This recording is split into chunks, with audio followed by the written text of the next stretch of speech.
জাতির পিতা বঙ্গবন্ধু শেখ মুজিব বলেছিলেন,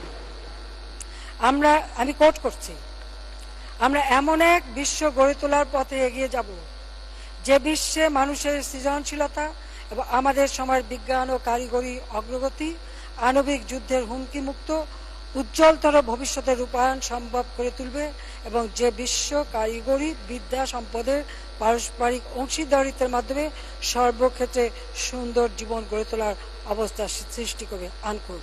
25শে সেপ্টেম্বর 1974 জাতিসংঘের 19তম সাধারণ পরিষদ অধিবেশনে জাতির পিতা বঙ্গবন্ধু শেখ মুজিবুর রহমান এই ভাষণ দিয়েছিলেন। মাননীয় স্পিকার, আমরা সবসময় শান্তিতে বিশ্বাস করি, সংঘাতে না।